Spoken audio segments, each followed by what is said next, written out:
Assalamualaikum and salam sejahtera. My name is Muhammad Zamir bin Anuar, and today I would like to talk about depression. How many of you guys know what is depression? Maybe some of you relate it with just some thoughts meddling in their heads. So, what is it that these students do that causes depression? For example, cyberbully, family problems, victims of various crimes. Well, I can say that this is some of the causes someone to have a depression.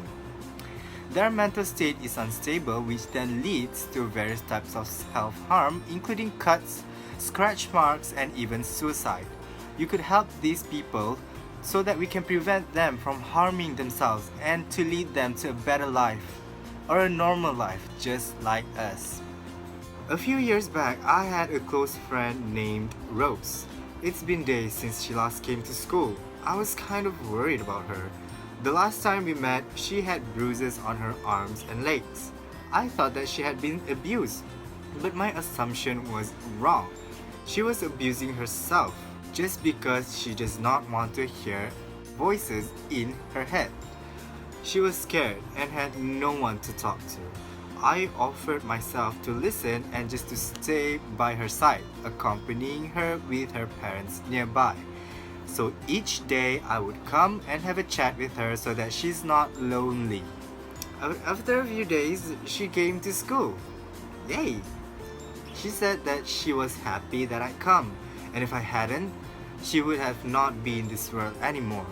This experience had opened my eyes in many ways.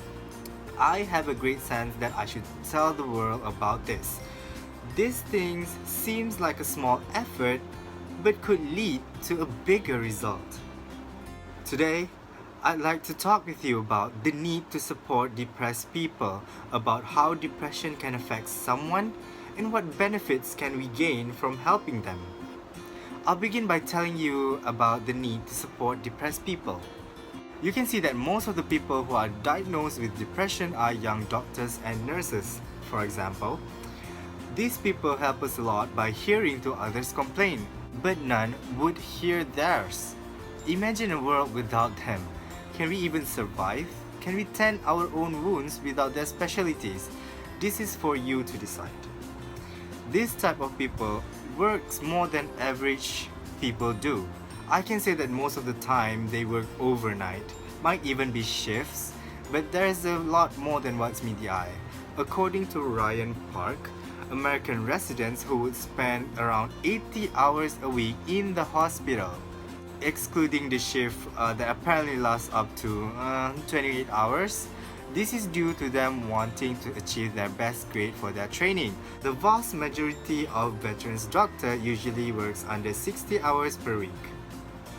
I'm sure you see the need to support them more so that we can help them to achieve their goals for their future. But you may be asking, why do I need to help them?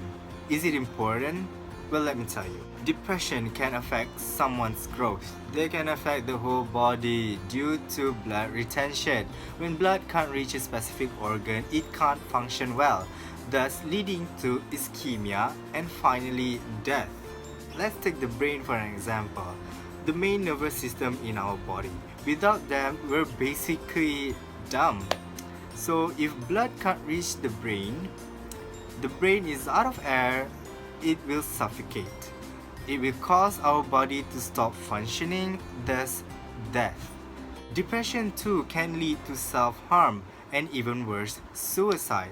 It can make you have headache, lose interest in eating, thinking that you cannot do anything anymore, and make you want to leave the world as soon as possible.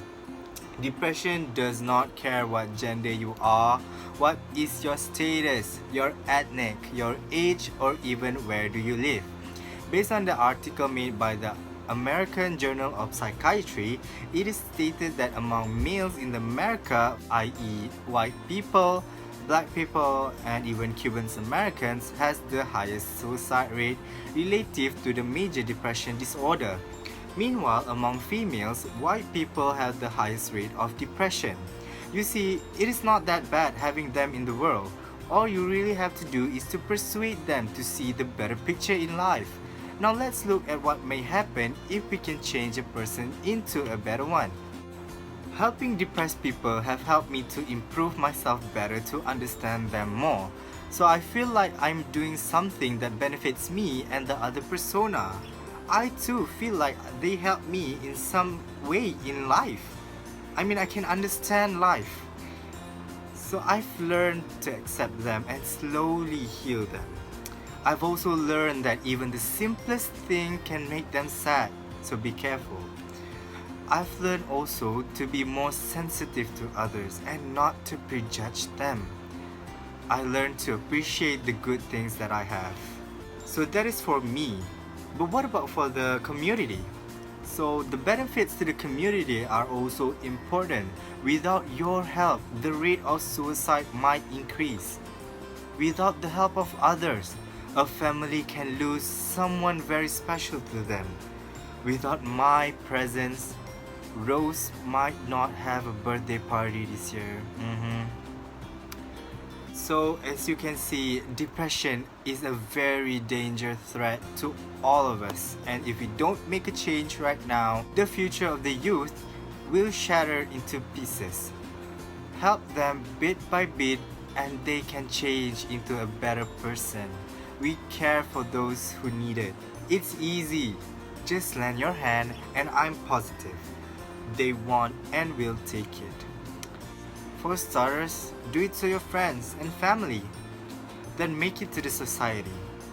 Share your experience and lead them. Won't you join me to make our and their life into a better change? To feel good about yourself.